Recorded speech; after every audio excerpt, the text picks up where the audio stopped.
आपको जयपुर की सड़कों पर लेकर चलते हैं, जहां आज शाम को फ्रांस के राष्ट्रपति इमैनुअल मैक्रों ने प्रधानमंत्री नरेंद्र मोदी के साथ एक विशाल शानदार रोड शो किया है। और इस दौरान प्रधानमंत्री मोदी ने इमैनुअल मैक्रों को एक दुकान से 500 रुपए में राम मंदिर का एक 3D मॉडल खरीदकर उन्हें भेंट के रूप में भी दिया है। और इसीलिए आज हम आपसे कह रहे हैं कि यह जो खबर है, राष्ट्रपति मैक्रों के हाथ में राम मंदिर का मॉडल, अगर आप मुझसे पूछें तो आज की सबसे बड़ी खबर यही है, क्योंकि इस तस्वीर के बहुत मायने हैं। यह तस्वीर बहुत बड़ी है, यह एक बहुत बड़ा स्टेटमेंट है।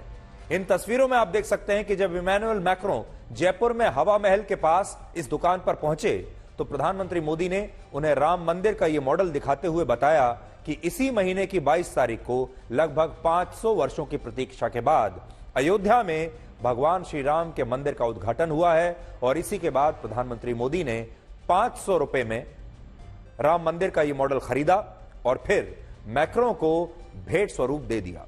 और इसके बाद राष्ट्रपति मैक्रों ने भी यह कहा कि अब तो उन्हें अयोध्या जाकर राम मंदिर देखना ही पड़ेगा।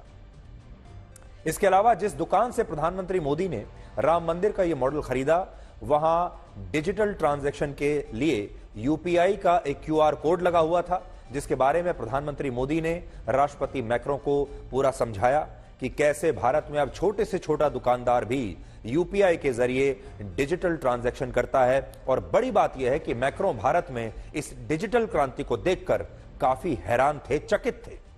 और राम मंदिर के मॉडल को खरीदने के लिए प्रधानमंत्री मोदी ने भी यूपीआई के जरिए ही डिजिटल भुगतान उस दुकानदार को किया। इसके बाद प्रधानमंत्री मोदी और राष्ट्रपति मैक्रों ने एक दुकान पर बैठकर कुल्हड़ वाली चाय पी।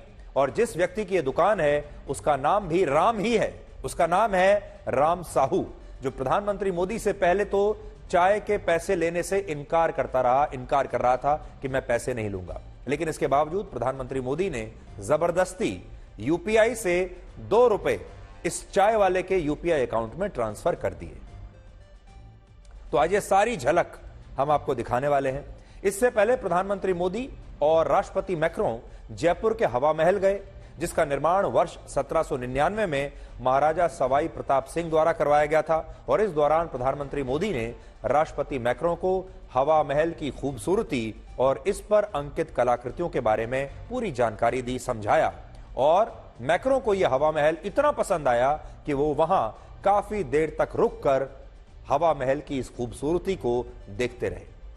और राष्ट्रपति मैक्रों आज जयपुर के ही आमेर किले भी पहुंचे, जहां उनकी मुलाकात वहां के पारंपरिक शिल्पकारों से हुई। और इस दौरान भारत के विदेश मंत्री एस जयशंकर और राजस्थान की उप मुख्यमंत्री दिया कुमारी उनके साथ मौजूद रहीं।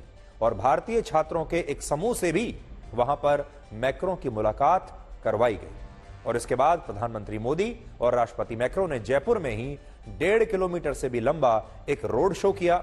और इस रोड शो में जितनी भीड़ थी, उतनी भीड़ को शायद मैक्रों पहली बार इस तरह से सड़कों पर देख रहे थे।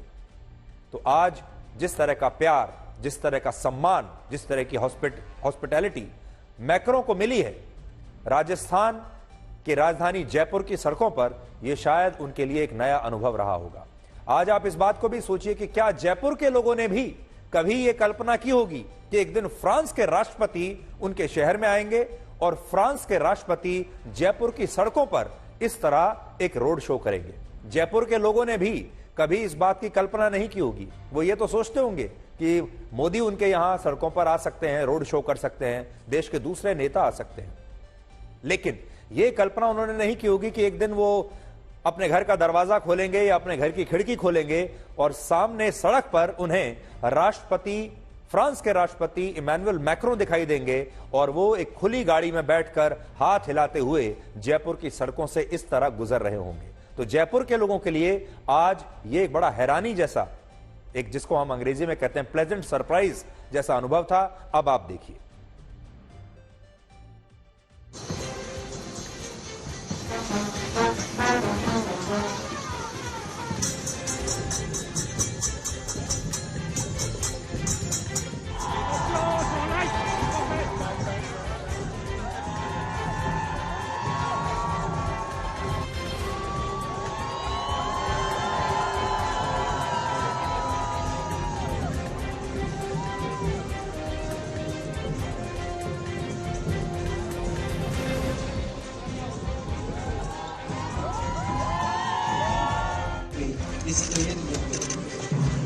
C'est une très bonne question. C'est d'ailleurs ce que dit des deux côtés. C'est pourquoi il faut jouer un rôle très important pour nous.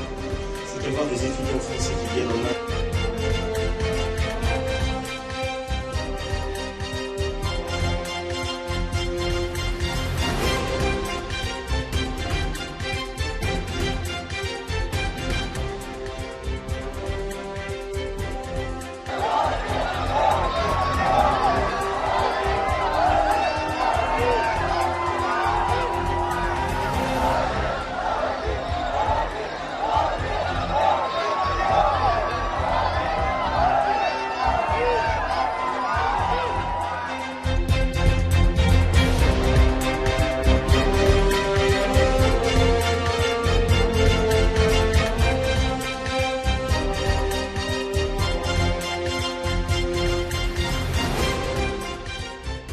Most environment.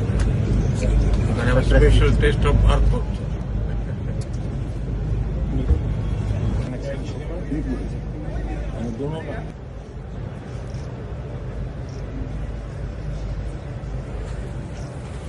Already paid. He's got it. And we got a confirmation there. धन्यवाद देते हैं हमारी पूरी family का। लाई थी कुल्हड़ के बारे में बताया। कुल्हड़ के बारे में उन्होंने बताया कि जो आजकल प्लास्टिक डिस्पोजल के जो चलते हैं उससे बहुत ही बेटर रूप में ये चीज है, ये यूज करके ओनली वन टाइम यूज करके फेंका जा सकता है। आपने पेमेंट कैसे लिया उनसे? जी पेमेंट डिजिटल हम पेमेंट लिया था लेना नहीं चाहते थे, पर उनको क्या है डिजिटल पेमेंट जो उनको दिखाना था, डिजिटल पेमेंट। ये देखिए ये आप भारत हाँ यूपीआई के तहत सम्मानजनक रूप से हमने 2 रुपए उनसे उनका मान सम्मान रखने के लिए। आपने सम्मानजनक रूप से 2 रुपए और जी बिल्कुल। लिए। इस तरह से एक डिजिटल पेमेंट आगे बढ़ाने के लिए डिजिटल पेमेंट को जिस तरह से भारत एक शक्ति के रूप में दिखा रहा है, वो भी दुनिया को दिखाने की कोशिश किए। भीम यूपीआई के द्वारा पेमेंट करके 2 रुपए लिए आप। जी बिल्कुल बिल्कुल। फ्रांस के राष्ट्रपति को दिखा रहे थे, हमने तस्वीरों में देखा। क्या बातचीत हो रही थी? ये जब वो वहाँ से मंच से इधर आए तब दुकान के अंदर घुसे, उन्होंने हमारे जो हैंडीक्राफ्ट डिस्प्ले हैं इसमें ज्यादातर हमारे वुडन हैंडीक्राफ्ट्स हैं। वुडन हैंडीक्राफ्ट्स के बाद सामने जो हमारे कपड़े के हैंडीक्राफ्ट्स हैं जो अंदर गए नहीं है, यहाँ से ही उन्होंने पूरा नजर मत देखी है। जो हमारे कपड़े के जितने भी हैंडीक्राफ्ट्स हैं उनके बारे में पूछा।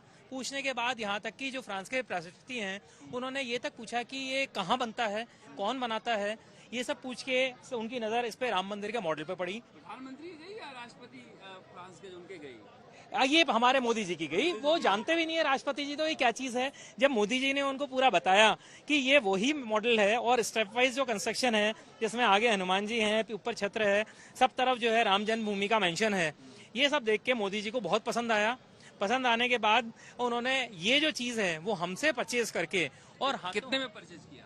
ये सर इसका जो है हमारा 500 रुपए का जो प्राइस है बड़े वाले मॉडल का, वो उन्होंने लिया। और भीम यूपीआई से पेमेंट? भीम यूपीआई जो हमारा ये भीम यूपीआई है, भीम यूपीआई यहाँ भी लगा हुआ था। ये डिजिटल ट्रांजैक्शन की ताकत जो दुनिया को दिखाना चाह रहे थे हमारे प्रधानमंत्री फ्रांस के राष्ट्रपति इमैनुअल मैक्रोन के सामने, वो 500 रुपए में राम मंदिर का मॉडल खरीद कर ले गए। तो जयपुर के लोगों के लिए भी ये एक बड़ा नया अनुभव था, बड़ा दिलचस्प अनुभव रहा होगा जब फ्रांस जैसे देश का राष्ट्रपति उन्हें अपने शहर की सड़कों पर इस तरह नजर आया होगा। जो कि मैक्रो जब जा रहे थे वहां, वो जयपुर के लोगों से मिले भी, बातचीत भी की, उन्होंने जोर से उन लोगों का अभिवादन भी किया और जयपुर के लोगों ने भी अपना बहुत प्यार और सम्मान फ्रांस के राष्ट्रपति को दिया है। फ्रांस के राष्ट्रपति के लिए भी ये एक बिल्कुल नया अनुभव रहा होगा, क्योंकि पश्चिमी देशों के जो नेता हैं इन्होंने पहली बात इतनी कभी भीड़ देखी नहीं होती, और ऐसे लोग जो उन्हें इतना प्यार उनके ऊपर बरसाएं, ऐसे लोग जो लगातार उन्हें अपनी हॉस्पिटैलिटी से, अपने प्यार से, अपने सम्मान से इतना चकित कर दें, यह भी उनके लिए एक नया अनुभव आज रहा होगा। पहले जब दुनिया का कोई बड़ा नेता भारत के दौरे पर आया करता था तो इस तरह की जो यात्राएं होती थी या बैठकें जो होती थी दोनों देशों के बीच में, वो राजधानी दिल्ली तक ही सीमित रहती थी, जहां इन नेताओं के लिए रात्रि भोज का या लंच का आयोजन हुआ करता था और कुछ बैठकों के बाद ये नेता दिल्ली से ही अपने देश वापस चले जाते थे, या बहुत ज्यादा हुआ तो आगरा में ताजमहल देखने के लिए चले गए, इसके आगे कहीं नहीं जाते थे। लेकिन प्रधानमंत्री मोदी ने इस परंपरा को अब बदल दिया है। जनवरी 2024 में ही, अभी आपको याद होगा जब अहमदाबाद में वाइब्रेंट गुजरात सम्मेलन चल रहा था, तब अहमदाबाद में यूएई के प्रेसिडेंट के साथ प्रधानमंत्री मोदी ने रोड शो किया था। ये अभी की तस्वीरें हैं इसी जनवरी के दिन, जनवरी में जब यूएई के राष्ट्रपति यहां पर आए थे। फिर वर्ष 2015 में जर्मनी की पूर्व चांसलर एंगेला मर्केल ने बेंगलुरु में, वर्ष 2015 में ही जापान के पूर्व प्रधानमंत्री शिंजो आबे ने वाराणसी में, और फिर वर्ष 2020 में अमेरिका के पूर्व राष्ट्रपति डोनाल्ड ट्रंप ने गुजरात के अहमदाबाद में, और फिर ऑस्ट्रेलिया के प्रधानमंत्री ने भी पिछले साल अहमदाबाद से ही अपनी भारत यात्रा की शुरुआत की थी। यानी इससे यह पता चलता है कि कैसे प्रधानमंत्री मोदी अब दूसरे देशों से आने वाले नेताओं को दिल्ली से बाहर ले जाकर भारत के अलग अलग दूसरे शहरों में लेकर जाते हैं, और भविष्य में हो सकता है कि आपके शहर में भी किसी बड़े देश का कोई बड़ा नेता, राष्ट्रपति या प्रधानमंत्री, और प्रधानमंत्री मोदी वहां पर रोड शो करें। और आज उन्होंने जयपुर में फ्रांस के राष्ट्रपति के साथ बिल्कुल ऐसा ही रोड शो किया है। यहां एक और बड़ी बात यह है कि आज जब मैक्रों और प्रधानमंत्री मोदी की मुलाकात हुई तो दोनों नेताओं ने बहुत ही गर्मजोशी के साथ एक दूसरे को गले लगाया, और इन तस्वीरों को देखकर ऐसा लग रहा था कि दो देशों के नेता नहीं बल्कि दो पक्के दोस्त एक दूसरे से मिल रहे हैं। इस दोस्ती को आप इस बात से भी समझ सकते हैं कि जिस तरह आज इमैनुअल मैक्रों भारत के गणतंत्र दिवस समारोह में बतौर मुख्य अतिथि शामिल होने के लिए आए हैं, ठीक उसी तरह से पिछले साल प्रधानमंत्री मोदी भी 14 जुलाई को फ्रांस के सबसे बड़े बेस्टिल डे परेड के आयोजन में शामिल होने के लिए खास तौर पर वहां गए थे, और तब प्रधानमंत्री मोदी राष्ट्रपति मैक्रों के खास मेहमान थे, और आज राष्ट्रपति मैक्रों प्रधानमंत्री मोदी के खास मेहमान हैं। और इस दोस्ती को आप इस बात से भी समझ सकते हैं कि जब पिछले साल प्रधानमंत्री मोदी फ्रांस गए तब फ्रांस ने पहली बार किसी भारतीय प्रधानमंत्री को अपने देश का सर्वोच्च नागरिक सम्मान दिया था, जिसे grand cross of the legion of honour कहते हैं। यूरोप के देशों में फ्रांस इकलौता ऐसा देश है जो भारत का दोस्त, भाई और पार्टनर सब कुछ है। वो रिश्ता बताने से पहले आपको मैं ये भी बताना चाहूंगा कि प्रधानमंत्री मोदी की जो डिप्लोमेसी है, यानी जो विदेश नीति है, वो पर्सनल केमिस्ट्री पर आधारित है। अब आप देखिए, चाहे जो बाइडेन हो, उनके साथ जब प्रधानमंत्री मोदी मिलते हैं तो गले ही मिलते हैं, और जब आप उन दोनों को देखेंगे तो आपको लगेगा ये दोनों पक्के दोस्त हैं। उसके बाद रशिया के राष्ट्रपति पुतिन को देख लीजिए, जब मोदी और पुतिन मिलते हैं तो भी उतनी ही गर्मजोशी के साथ बातचीत होती है, और आपको ऐसा लगेगा जैसे ये दोनों भी पक्के दोस्त हैं। ऐसी ही तस्वीरें आपको मैक्रों के साथ आज आपको देखने को मिल रही हैं। ऑस्ट्रेलिया के प्रधानमंत्री आते हैं तो आपको लगता है कि ये मोदी के बेस्ट फ्रेंड है, और इसी तरह दुनिया भर के जो बड़े बड़े नेता हैं, चाहे वो किसी भी देश के हों, जब ऋषि सुनाक आए थे वो भी केमिस्ट्री आपने देखी।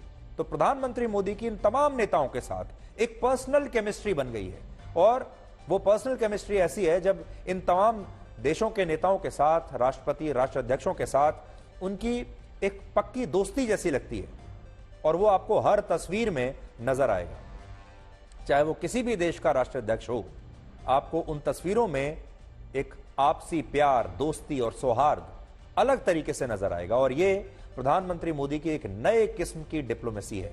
जब वो विदेशी नेताओं को बाहर मिलते हैं या यहां पर मिलते हैं तो देखिए कितनी गर्मजोशी से और कैसे एक अलग तरह की जो केमिस्ट्री है वो दिखाई देती है सामने जो लोग देख रहे हैं उनको। तो देखिए सारी तस्वीरें आपको यही बताती हैं। अब हम आते हैं फ्रांस के साथ हमारी स्पेशल रिलेशनशिप को लेकर। फ्रांस के साथ हमारा बहुत ही खास रिश्ता है और फ्रांस ने कभी भी हमारा साथ नहीं छोड़ा। वर्ष 1998 में जब भारत ने पोखरण में परमाणु परीक्षण किया था और इसके बाद अमेरिका के दबाव में यूरोप के ज्यादातर देशों ने भारत पर आर्थिक और दूसरे प्रतिबंध लगा दिए थे, तब फ्रांस अकेला ऐसा देश था जिसने कहा कि वो भारत पर ना तो कोई प्रतिबंध लगाएगा और ना ही इस बात को मानेगा कि भारत को हथियारों की सप्लाई रोक देनी चाहिए। तब फ्रांस ने हमारा साथ दिया।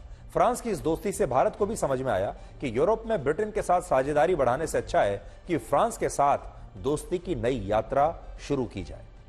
इसके लिए तब भारत और फ्रांस के बीच रणनीतिक साझेदारी के लिए एक समझौता हुआ, जिसे आज 25 वर्ष पूरे हो चुके हैं। यहां एक और कीमती जानकारी आपके लिए यह है कि आंध्र प्रदेश में श्री हरिकोटा के जिस सतीश धवन सेंटर से इसरो ने चंद्रयान 3 को लॉन्च किया था, वहां 1960 के दशक में पहला लॉन्च पैड विकसित करने में फ्रांस ने ही भारत की मदद की थी। वहां भी फ्रांस ही काम आया और आज यूरोप महाद्वीप में ब्रिटेन, इटली और जर्मनी के बाद सबसे ज्यादा भारतीय मूल के 5 लाख लोग फ्रांस में रहते हैं और भारत के 10,000 युवा इस समय फ्रांस में रहकर पढ़ाई कर रहे हैं, जिनके लिए पोस्ट स्टडी वीजा को पिछले साल ही 5 साल की अवधि तक बढ़ा दिया गया है।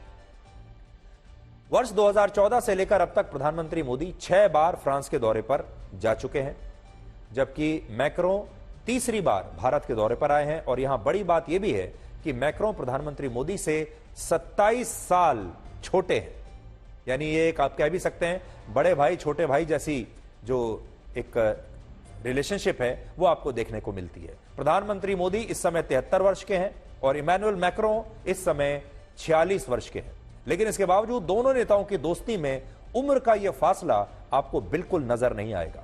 जहां कूटनीति की दुनिया में दो देशों के नेता अक्सर मुलाकातों में सिर्फ हाथ मिलाकर अभिवादन करते हैं, वहीं पर आप देखेंगे कि मैक्रों और मोदी इसकी जगह एक दूसरे को बहुत ही गर्मजोशी के साथ गले लगाकर तब एक दूसरे से मिलते हैं, जैसे दो पक्के दोस्तों की मुलाकात हो रही हो।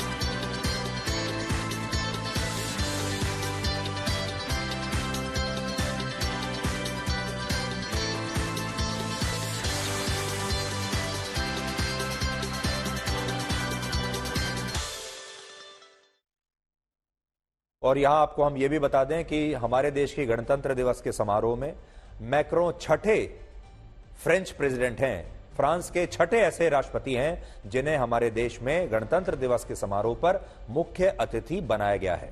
तो इससे भी आपको यह पता चलता है कि भारत और फ्रांस के बीच जो रिश्ते हैं वो कितने गहरे और मजबूत रहे हैं। राष्ट्रपति मैक्रों प्रधानमंत्री मोदी को अपना सबसे घनिष्ठ मित्र बता चुके हैं और वो अक्सर अपने भाषणों में प्रधानमंत्री मोदी को माय बेस्ट फ्रेंड कहकर संबोधित करते हैं। और प्रधानमंत्री मोदी भी राष्ट्रपति मैक्रों को दोस्त कहना ही पसंद करते हैं। और भारत की फ्रांस के साथ ये दोस्ती सिर्फ दिल वाली नहीं है, बल्कि फ्रांस के साथ हमारी दोस्ती दिल के साथ साथ डील वाली भी है। यानी दिल की गहराई तो है ही, लेकिन इसमें जेब की गहराई भी है। भारत पूरी दुनिया में रशिया के बाद सबसे ज्यादा 29% हथियार फ्रांस से खरीदता है और रफाल लड़ाकू विमान भी भारत ने फ्रांस से खरीदे। और अब तो भारत रफाल सीरीज का एक खतरनाक विमान भी फ्रांस से खरीदने वाला है, जिसे रफाल एम यानी रफाल मरीन कहते हैं। ये फाइटर जेट भारतीय नौसेना के लिए होंगे, जिन्हें आईएनएस विक्रांत और आईएनएस विक्रमादित्य जैसे युद्धपोत पर तैनात किया जाएगा। और भारत और फ्रांस के बीच 3 सबमरीन्स को लेकर भी एक डील हुई है, जिनका निर्माण पहले हुई एक डील के तहत भारत में ही होगा। यानी भारत और फ्रांस के बीच दिल का नहीं बल्कि डील का भी मामला है। और यहां एक बड़ी बात यह है कि मौजूदा समय में इस्लामिक कट्टरवाद दोनों देशों के लिए एक बड़ी चुनौती बना हुआ है। ये एक कॉमन बात है दोनों में। फ्रांस वही देश है जहां वर्ष 2020 में पैगंबर मोहम्मद साहब का एक चित्र दिखाने पर सैमुअल पैटी नाम के एक टीचर का, स्कूल टीचर का सिर तन से जुदा करके हत्या कर दी गई थी। और हमारे देश में भी नुपुर शर्मा का समर्थन करने पर 2022 में कन्हैया लाल नाम के एक टेलर का सिर तन से जुदा कर दिया गया था। भारत की तरह फ्रांस के लिए भी इस समय सांप्रदायिक दंगे एक बहुत बड़ी चुनौती बने हुए हैं।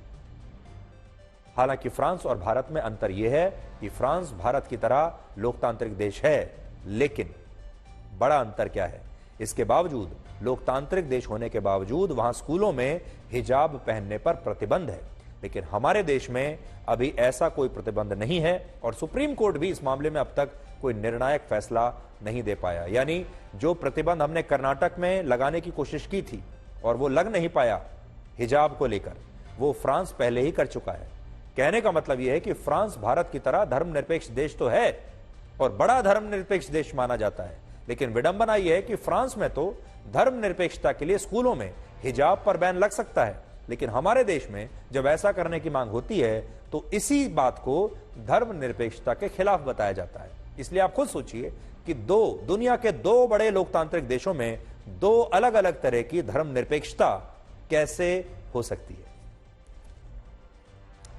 इससे भी बड़ी बात यह है कि जिस सऊदी अरब को इस्लाम धर्म की जन्मभूमि माना जाता है, जिसे कट्टर इस्लामिक देश माना जाता है, जहां शराब पर अब तक कड़े प्रतिबंध थे, उसी सऊदी अरब की सरकार अब अपनी राजधानी रियाद में शराब की बिक्री के लिए तैयार हो गई है, जिसके तहत अब वहां दूसरे देशों के गैर मुस्लिम जो डिप्लोमेट्स हैं, गैर मुस्लिम राजनयिकों को शराब की बिक्री हो सकेगी। और इसके लिए वहां एक शराब की दुकान खोली जा रही है डिप्लोमेट्स के लिए। सोचिए, जो सऊदी अरब की इस्लाम धर्म की जन्मभूमि है, वो देश समय के साथ खुद को कितना बदल रहा है। लेकिन भारत में जहां लोकतंत्र है, वहां हमारे ही देश में अभी भी पुराने जमाने के धर्मनिरपेक्षता के ख्यालात चल रहे हैं। अब हम आपको यह बताएंगे कि जब विपक्ष के इंडिया गठबंधन में कोहराम मचा हुआ है, आपस में विवाद चल रहे हैं, अभी तक सीटों के शेयरिंग को लेकर कोई फाइनल फैसला नहीं हुआ है, कोई रणनीति नहीं बनी है, नेता आपस में लड़ रहे हैं, नेता अभी से यह बयान दे रहे हैं कि हम आपको अपने राज्य में नहीं आने देंगे, हम आपके साथ कोई सीट शेयरिंग नहीं करेंगे। ममता बनर्जी कांग्रेस से लड़ रही हैं, आम आदमी पार्टी कांग्रेस से लड़ रही है, कह रही है पंजाब में आपको सीट नहीं देंगे, और नीतीश कुमार बीजेपी के साथ आने के चक्कर में है। ऐसे में प्रधानमंत्री मोदी ने भगवान राम का नाम लेकर लोकसभा चुनाव के लिए आज से अपने प्रचार अभियान की शुरुआत कर दी है और उन्होंने अपनी पहली रैली उत्तर प्रदेश के बुलंदशहर में की है और कहा है कि मोदी चुनाव का नहीं बल्कि विकास का बिगुल फूंकता है। 22 तारीख को अयोध्या धाम में प्रभु श्री राम के दर्शन हुए और अब यहां जनता जनार्दन के दर्शन का सौभाग्य मिला है। साथियों, अयोध्या में मैंने रामलला के सानिध्य में कहा था कि प्राण प्रतिष्ठा का कार्य संपन्न हुआ, अब राष्ट्र प्रतिष्ठा को नई ऊंचाई देने का समय है।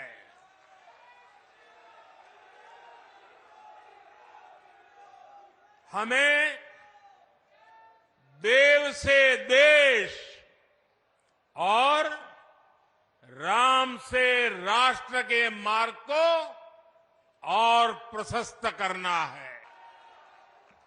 मोदी तो विकास का बुगल फूंकता रहता है।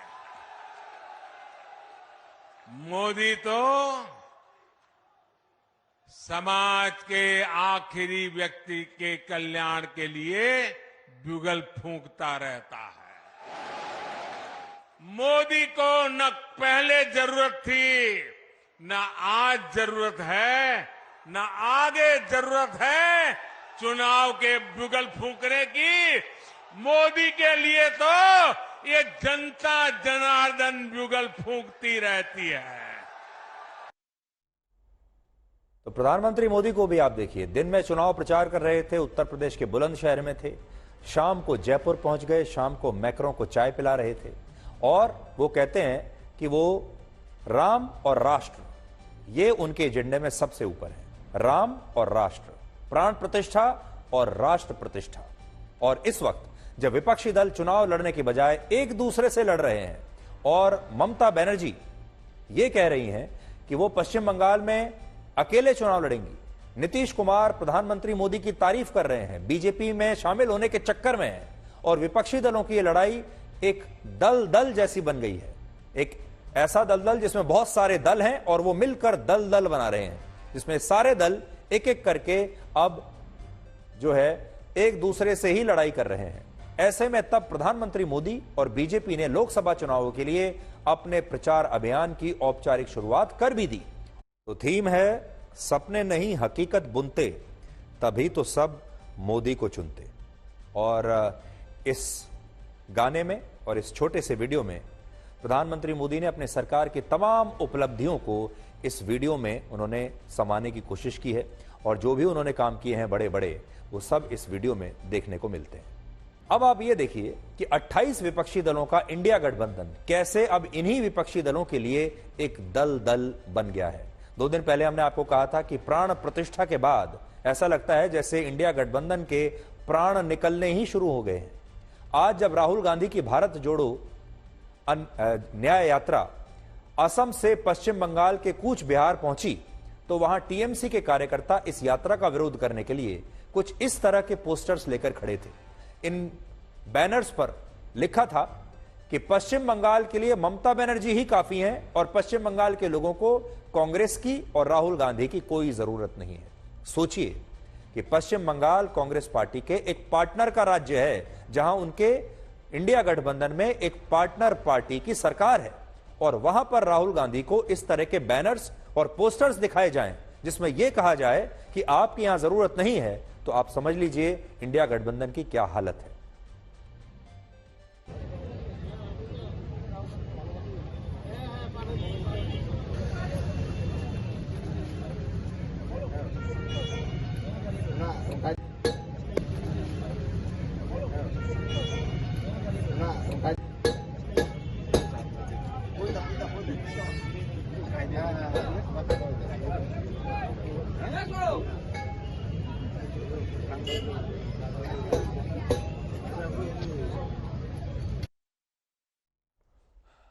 टीएमसी के इस विरोध के बीच राहुल गांधी ने अपनी न्याय यात्रा से 2 दिन का ब्रेक ले लिया है और वो वापस अभी दिल्ली आ गए हैं 2 दिन के लिए।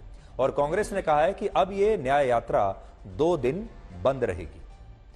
हालांकि हमें ऐसा पता चला है कि पश्चिम बंगाल से इस यात्रा को निकालने पर कांग्रेस में काफी कंफ्यूजन है, क्योंकि अभी किसी को यह समझ नहीं आ रहा कि पश्चिम बंगाल में राहुल गांधी इस यात्रा से न्याय किसके लिए मांगेंगे, क्योंकि पश्चिम बंगाल में तो बीजेपी की सरकार है नहीं, वहां तो ममता बनर्जी की सरकार है। और इसलिए कांग्रेस को अभी यह समझ में नहीं आ रहा कि वो पश्चिम बंगाल में न्याय किससे मांगे, और शायद इसीलिए राहुल गांधी इस यात्रा को बीच में छोड़कर दिल्ली आ गए हैं। लेकिन यह कांग्रेस के लिए एक बड़ा झटका है कि उन्हीं की पार्टनर ममता बनर्जी कल ये कहती हैं कि वो अकेले चुनाव लड़ेंगी, और आज ममता बनर्जी के ही कथित रूप से कुछ कार्यकर्ता राहुल गांधी को वापस जाने के लिए कहते हैं और कहते हैं कि आपकी यहां कोई जरूरत नहीं है। इससे भी बड़ी बात यह कि जब राहुल गांधी को लोकसभा चुनाव में मोदी सरकार के खिलाफ, मोदी के खिलाफ असल मुद्दों की लड़ाई लड़नी थी, तब राहुल गांधी असल मुद्दों को छोड़कर असम में अपनी भारत जोड़ो न्याय यात्रा निकाल रहे थे और असम के मुख्यमंत्री हेमंत बिस्वा शर्मा के खिलाफ राजनीतिक लड़ाई में वो उलझ गए, जिससे ऐसा लगता है कि वो देश के चुनाव के लिए नहीं बल्कि असम के चुनाव के लिए मेहनत कर रहे हैं और उनका मकसद असम के चुनावों में कांग्रेस को जिताना है। और हेमंत बिस्वा शर्मा भी ऐसा लगता है, उन्होंने कहा, ये बताने की कोशिश कर रहे हैं कि अभी आप मोदी तक पहुंच नहीं पाएंगे, पहले आप मुझसे निपटिए, उसके बाद मोदी तक जाइए। राहुल गांधी की लड़ाई लोकसभा चुनाव में नरेंद्र मोदी से है या फिर असम के मुख्यमंत्री हेमंत बिस्वा शर्मा से, लेकिन हेमंत बिस्वा शर्मा ने उन्हें पहले ही अपने साथ उलझा लिया है। राहुल गांधी की पूरी राजनीति को देखकर ऐसा लगता है कि वो हेमंत बिस्वा शर्मा से मुकाबला कर रहे हैं, मोदी तक तो वो पहुंच ही नहीं पा रहे। तो ये भी एक बड़ी बात है, जहां राहुल गांधी के जो सलाहकार हैं, जो उनके रणनीतिकार हैं, उन्हें यह सोचना होगा कि ये लड़ाई नरेंद्र मोदी के साथ है, हेमंत बिस्वा शर्मा के साथ नहीं है। और ऐसा लगता है कि हेमंत बिस्वा शर्मा ने एक बहुत अच्छी रणनीति बनाई और उन्होंने राहुल गांधी को अभी अपने साथ ही अटका लिया, अपने साथ ही उलझा लिया, और राहुल गांधी की पूरी जो एनर्जी है, शक्ति है, उसको उन्होंने असम में ही जो है पूरा कंज्यूम कर लिया। अब हम आपको यह बताएंगे कि इस समय पूरे देश में भगवान श्री राम के नेत्रों के बारे में चर्चा क्यों हो रही है और उनकी प्राण प्रतिष्ठा को देखकर करोड़ों लोगों की आंखों में आंसू क्यों आ गए थे। लेकिन उससे पहले आप रामलला की आज की छवि के दर्शन कर लीजिए। मैं जानता हूं करोड़ों परिवार भारत में ऐसे हैं जो जल्दी से जल्दी रामलला के दर्शन करना चाहते हैं, लेकिन अभी जा नहीं पा रहे हैं। इसलिए आप ब्लैक एंड व्हाइट में कम से कम हमारे पास जब भी मौका आएगा हम आपको रामलला के दर्शन कराते रहेंगे। तो आज के दर्शन आप कर लीजिए, जिसमें उन्होंने पीले वस्त्र धारण किए हुए हैं और मंदिर ट्रस्ट ने बताया है कि अयोध्या में राम मंदिर आने वाले लाखों लोगों ने दान देने के तमाम रिकॉर्ड तोड़ दिए हैं। इतना दान और इतना चंदा आ रहा है। पहले दिन 23 जनवरी को लोगों ने राम मंदिर की दान पेटियों में 3 करोड़ 17 लाख रुपए का दान राम मंदिर को दिया। एक दिन में 3,17,00,000। और एक बहुत बड़ी बात है क्योंकि यह पैसा लोगों ने स्वेच्छा से राम मंदिर में रखी गई दान पेटियों में डाला है। कल हमने आपको यह भी बताया था कि जब किसी प्रतिमा को देखकर लोगों में एक साथ आनंद का भाव जागे और एक अदृश्य शक्ति उनके हृदय को छूने लगे, तो इसी से पता चलता है कि उस प्रतिमा में भगवान के प्राण स्थापित हो चुके हैं। कल बहस यह चल रही थी, विश्लेषण हमने आपके लिए यह किया था कि यह कैसे पता चलता है कि प्राण प्रतिष्ठा हो गई है। तो यह पता चला कि प्राण प्रतिष्ठा जब होती है, भगवान का वास जब उस प्रतिमा में हो जाता है, तो सबसे पहले जो आसपास के लोग हैं उन्हें आनंद की अनुभूति होने लगती है और उनके हृदय में वो अनुभव पैदा होता है, वो उसको समझ पाते हैं, अनुभव कर पाते हैं कि उनके भगवान उनके आसपास है।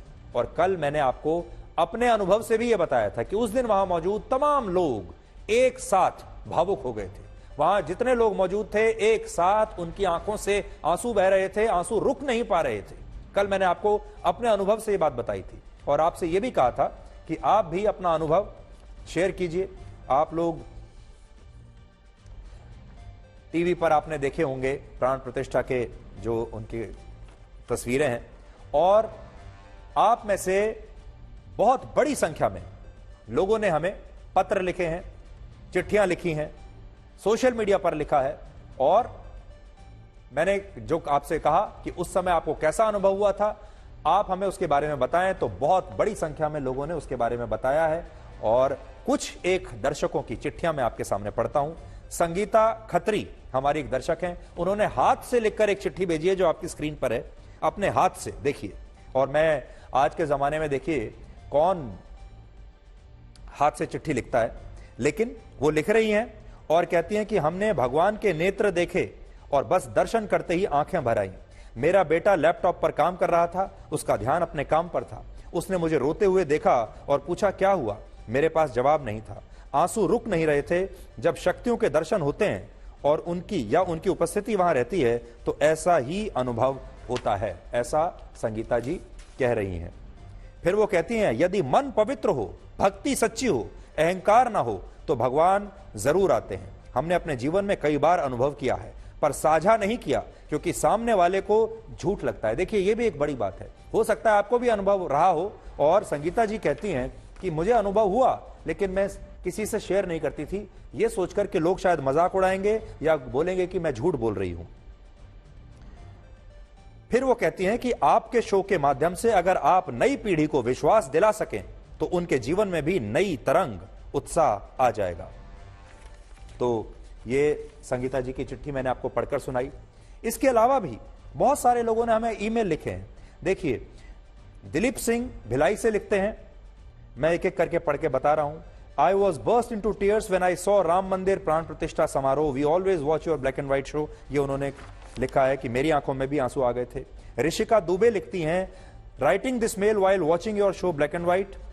वो कहती हैं कि as you rightly said, we sitting remotely could actually feel Bhagwan's energy। Tears were rolling down, unstoppable। Everybody at my home were in tears of joy। तो ऋषिका कह रही हैं कि उनके घर में तमाम लोग जो है उनको आंसू आ रहे थे। देखिए अभी अगली तस्वीर ये निहारिका पाल ने हमें भेजी है और वो लिखती हैं we are so happy Sudhir sir, it is not just मूर्ति, it's an emotion for us. और देखिए उन्होंने अपनी फोटो लगाकर हमें भेजी है कि कैसे वो टीवी पर ही भगवान श्री राम के दर्शन कर रही हैं प्राण प्रतिष्ठा के दिन। इसी तरह सरिता मित्तल हमारी एक दर्शक हैं, वो ये कह रही हैं कि वो न्यूजीलैंड में रहती हैं और न्यूजीलैंड में वो यूट्यूब पर ये देख रही थी प्राण प्रतिष्ठा का कार्यक्रम। और वो लिख रही हैं कि I am a mentally and emotionally very strong person, educated, और मेरी उम्र है 53 वर्ष। और जब ये सब चल रहा था I was alone in the room, I kept watching and tears kept running through my eyes. I had a strange sensation, was filled with joy, was smiling and crying at the same time. I could sense as if Ram, in the form of a 5-year-old, was happy, was playing and running around in the courtyard of the temple. How could anyone take away from him what belonged to him? वो ऐसा लिखती हैं और फिर कह रही हैं I could never imagine myself crying like that, but it did happen. You can't imagine the sensation, the joy and the tears that I experienced. और वो कह रहे हैं कि फिर उसके बाद मैंने अपने आप को यह बताया कि यहां भगवान है, यानी उन्होंने इतना दूर न्यूजीलैंड में बैठे हुए भगवान को महसूस किया। सोशल मीडिया पर बड़ी संख्या में लोगों ने हमें लिखा है, लोग क्या कह रहे हैं कि यह भावुकता और भक्ति भाव मैंने भी अनुभव किया, मेरी भी अश्रुधारा बह निकली श्री राम की भक्ति प्रेम में। प्रभात श्रीवास्तव कहते हैं आंखों से अश्रुधारा बहने लगे, जीवन का अंतिम लक्ष्य पूरा हुआ। शीतल सिंह, उनका संदेश है, वो कह रहे हैं कि प्राण प्रतिष्ठा का वो क्षण हर सच्चे भावुक भक्त के आंखों से अश्रुओं की गंगा बहाने वाला था। एक और दर्शक हैं शोभित, वो लिखते हैं कि प्राण प्रतिष्ठा के समय मेरे रोंगटे खड़े थे, आंखों में आंसू थे और एक अलग ही तरह का अनुभव था, जैसे शरीर हल्का होकर हवा में उड़ रहा हो। धर्मेश सहाय, वो लिखते हैं कि 12:27 पर और 12:27 से 12:38 तक वो लगातार रोते रहे। इसके बाद बड़ी संख्या में लोग यही बात कह रहे हैं कि जैसे ही प्राण प्रतिष्ठा का कार्यक्रम हुआ, मेरी आंखों से आंसू आने लगे, हमारे पूरे परिवार की आंखों में से आंसू आने लगे। और मैं पढ़कर कोशिश कर रहा हूं कि मैं आपको बताऊं। देखिए, एक और बड़ा इंटरेस्टिंग हमारे पास हमारे एक दर्शक हैं जुबीन, उनका नाम है जुबीन भाडा, महाराष्ट्र से लिखते हैं और वो कहते हैं, वो पारसी हैं और देखिए ध्यान से सुनिएगा उनकी बात। वो कहते हैं, my family being a Parsi family, the minorest of community were so happy on 22nd Jan that a magnificent Sri Ram Mandir had been built. We mesmerized watching the live प्राण प्रतिष्ठा सेरेमनी ऑन आज तक। देखिए, जो हमारे देश में सबसे छोटी माइनॉरिटी कम्युनिटी है वो है पारसियों की, और एक पारसी परिवार ये सब लिख रहा है। एक और दर्शक हैं जो लिखते हैं कि मैंने अपना बीपी चेक किया मशीन से, तो मेरा बीपी 150/120 आया, जबकि मुझे बीपी की कोई प्रॉब्लम नहीं है। उस समय यानी कई दर्शकों का ब्लड प्रेशर भी बढ़ गया।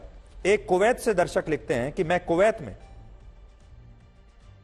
मोबाइल फोन पर यह पूरा समारोह मैंने देखा और मेरी आंखें भर आईं और मैंने अपने दोस्तों में मिठाइयां भी बांटी। उड़ीसा के मुख्यमंत्री नवीन पटनायक ने एक वीडियो पोस्ट किया है जिसमें वो टीवी पर रामलला की प्राण प्रतिष्ठा के कार्यक्रम को देख रहे हैं और वहीं से भक्ति भाव में लीन है। देखिए, वो उनका वीडियो भी देख लीजिए। उड़ीसा के मुख्यमंत्री, देखिए। आप में से बड़ी संख्या में दर्शकों ने लिखा है, मैं सबके संदेश नहीं पढ़ पाया, लेकिन आपको यह बता सकता हूं कि इतनी बड़ी संख्या में आप लोगों ने पार्टिसिपेट किया, आप लोगों ने बताया कि आपको कैसा महसूस हुआ। इससे सनातन धर्म को बल मिलेगा, भगवान श्री राम की भक्ति को और ज्यादा बल मिलेगा। और मेरा आपसे आज एक ही कहना है कि भगवान श्री राम को लेकर, अपने भगवान को लेकर आपके जो भाव हैं उन्हें दबाइए मत, उन्हें किसी से छिपाइए मत। ये मत सोचिए कि कोई क्या कहेगा, ये मत सोचिए कि कोई कहेगा कि आप झूठ बोल रहे हैं। पूरे कॉन्फिडेंस के साथ, पूरे विश्वास के साथ अपनी भावनाएं दूसरे लोगों को बताइए, क्योंकि यही आपके लिए अंतिम सत्य है। और आपको याद होगा, हमने आपको झारखंड की एक 85 वर्ष की महिला के बारे में भी बताया था, जिनका नाम है सरस्वती देवी। और सरस्वती देवी ने राम मंदिर के लिए 30 वर्षों तक मौन व्रत रखा। उन्होंने ये शपथ ली थी कि जब तक राम मंदिर नहीं बन जाएगा, जब तक रामलला अपने मंदिर में नहीं आ जाएंगे टेंट से, तब तक वो मौन व्रत रखेंगी, अपने मुख से एक शब्द भी बोलेंगी नहीं। और 30 साल तक वो बिल्कुल शांत रहीं। लेकिन प्राण प्रतिष्ठा के दिन वो भी भावुक हो गईं और उन्होंने रोते हुए अपना ये व्रत तोड़ा और सीताराम बोलकर अपने मौन व्रत को तोड़ा। आप भी आज उनका ये वीडियो देखिए। तो देखिए, 85 वर्ष की ये महिला रोने लगी और 30 वर्ष के बाद पहली बार उन्होंने अपने मुख से कुछ बोला है और पहली बार फिर उन्होंने 30 साल के बाद अपना मौन व्रत तोड़ा, भगवान श्री राम की प्रतिमा को देखकर, उनके दर्शन करने के बाद। और यही भावना हमारे देश में करोड़ों करोड़ों परिवारों की है। अब बड़ी बात यह है कि भगवान राम की प्रतिमा में उनकी आंखें यानी उनके नेत्र लोगों को सबसे ज्यादा मंत्र मुक्त कर रहे हैं। और इसका कारण यह है कि भगवान राम के नेत्र हकीकत में भी ऐसे ही थे कि वो लोगों को मंत्र मुग्ध कर दिया करते थे। इसलिए पूरे देश में जब से ये प्रतिमा का प्राण प्रतिष्ठा हुई है, अब पूरे देश में सबसे ज्यादा चर्चा भगवान श्री राम के नेत्रों की हो रही है। और ऐसा कहा जाता है कि जब कोई एक बार उनकी आंखों में आंख डालकर देख लेता था तो वो उनका सदा के लिए भक्त बन जाता था। और इस प्रतिमा में जब आप भगवान श्री राम के नेत्र देखेंगे तो आप भी उनमें डूब जाएंगे। रामायण, रामचरितमानस, पद्म पुराण और भागवत पुराण में भगवान राम की आंखों को कमल पत्र के समान बताया गया है, जिसके लिए पद्म पत्राक्ष, कमल पत्राक्ष और कमल लोचन जैसे शब्दों का प्रयोग किया गया है। पद्म प्रताक्ष और कमल प्रताक्ष मन हरने वाले होते हैं और इसीलिए जब रामलला की प्रतिमा में उनके प्राणों की स्थापना हुई तो इस प्रतिमा के नेत्रों ने सबको मंत्र मुग्ध कर दिया और लोगों की आंखों से अपने आप अश्रु बहने लगे। तो आपने भी देखा होगा पूरे देश में इस समय लोग भगवान श्री राम के नेत्रों के बारे में चर्चा कर रहे हैं। और एक और बड़ी खबर इस समय हमारे पास ये आई है कि वक्फ बोर्ड के अध्यक्ष ने यह ऐलान किया है कि अब से आधुनिक मदरसों में भगवान श्री राम की कथा को भी पढ़ाया जाएगा छात्रों को। और वक्फ बोर्ड के अध्यक्ष ने, जो उनका नाम है शादाब शम्स, उन्होंने कहा है कि इस देश को औरंगजेब जैसे शासकों के बारे में नहीं बल्कि भगवान श्री राम के बारे में पढ़ना चाहिए, उनकी कहानी को पढ़ना चाहिए।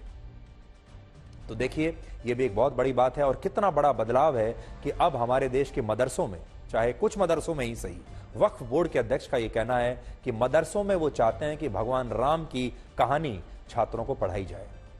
तो हमने आपको कहा था कि बदलाव आएगा और देखिए वो बदलाव कैसे धीरे धीरे आ रहा है। सबसे बड़ी बात यह है कि ये जो वक्फ बोर्ड है मुसलमानों की एक संस्था है। मुसलमानों की इस संस्था ने कितना बड़ा बयान दिया है, कितना सकारात्मक बयान दिया है और इस बयान से आप देखिए इन दोनों जो संप्रदाय हैं उनके बीच में कितनी गहरी दोस्ती होगी, कितने गहरा प्यार का एक नया रिश्ता बनेगा। और हम पहले दिन से ये बात कह रहे हैं कि अयोध्या में जो राम जन्मभूमि है वो देश के हिंदुओं के लिए तो जीवन और मृत्यु का प्रश्न था, क्योंकि उनके भगवान का यहां जन्म हुआ था, वो इस स्थान को छोड़ नहीं सकते थे। लेकिन मुसलमानों के लिए बाबरी मस्जिद सिर्फ एक प्रॉपर्टी थी, वो भी डिस्प्यूटेड प्रॉपर्टी। वहां उस मस्जिद का कोई महत्व नहीं था, उस मस्जिद में वो नमाज भी नहीं पढ़ते थे। उस समय अगर मुसलमानों के जो नेता थे उन्होंने सही कदम उठाया होता, सही फैसला अगर उन्होंने लिया होता और वो ये कह देते कि हमारे लिए इस मंदिर का इतना महत्व नहीं है जितना कि हिंदुओं के लिए राम जन्मभूमि का महत्व है, हम इस प्रॉपर्टी को, इस स्थल को खाली करते हैं, आप ले लीजिए और अपने भगवान का विशाल भव्य मंदिर बनाइए, तो सोचिए हमारे देश की जो आज तस्वीर है ये बदल चुकी होती। उस समय अगर मुस्लिम समाज के नेताओं ने अपनी बुद्धि से काम लिया होता, लेकिन उस समय राजनीति हुई, नेताओं ने नेतागिरी की, उसके बाद बाकी के जो दूसरे नेता थे उन्होंने इसमें एक बहुत बड़ा वोट बैंक देखा और फिर 500 वर्षों तक आप देखिए ये विवाद चलता ही चला गया। और इस वक्त एक और बड़ी खबर यह है कि आर्कियोलॉजिकल सर्वे ऑफ इंडिया यानी ASI ने ज्ञानवापी मस्जिद की सर्वे रिपोर्ट दोनों पक्षों को सौंप दी है। और इस सर्वेक्षण में यह पता चला कि ज्ञानवापी मस्जिद के नीचे भव्य मंदिर के ही प्रमाण मिले हैं और ये प्रमाण बताते हैं कि काशी की ज्ञानवापी मस्जिद वहां मौजूद मंदिर को तोड़कर बनाई गई थी। यानी ये सर्वेक्षण रिपोर्ट ये कह रही है कि औरंगजेब ने प्राचीन काशी विश्वनाथ मंदिर को तोड़कर वहां ज्ञानवापी मस्जिद बनवाई थी। और अब ये जो रिपोर्ट है ये दोनों पक्षों को दी गई है, हिंदू पक्ष को भी दे दी गई है और मुस्लिम पक्ष को भी दे दी गई है कि भाई आप भी पढ़ लीजिए कि क्या क्या सबूत मिले हैं, क्या साक्ष्य मिले हैं और इनमें आपका क्या जवाब होगा, आप पढ़कर तैयार कर लीजिए। 16वीं शताब्दी में राजा टोडरमल ने काशी विश्वनाथ मंदिर का पुनर्निर्माण करवाया था और वो मुगल शासक अकबर के 9 रत्नों में से एक थे, जिन्हें इतिहासकारों ने बाद में अकबर द ग्रेट कहकर लिखना शुरू कर दिया था। लेकिन वर्ष 1669 में औरंगजेब के आदेश पर इस मंदिर को पूरी तरह से तोड़ दिया गया था और वहां पर एक मस्जिद बना दी गई जिसे आज आप ज्ञानवापी मस्जिद के नाम से जानते हैं। वर्ष 1780 में मालवा की रानी अहिल्याबाई ने ज्ञानवापी परिसर के साथ एक नया मंदिर बनवा दिया जिसे आज हम काशी विश्वनाथ मंदिर के तौर पर जानते हैं। लेकिन तब से ही यह विवाद जारी है और यह मामला अब अदालत में है। लेकिन अब इस रिपोर्ट के बाद साबित हो गया है कि यह मस्जिद भी मंदिर के ऊपर ही बनाई गई है, मंदिर को नष्ट करने के बाद ही बनाई गई है। कल शीशा था तो सब देख कर जाते थे, आज टूट गया तो सब बच कर जाते हैं और यही समय का चक्र है।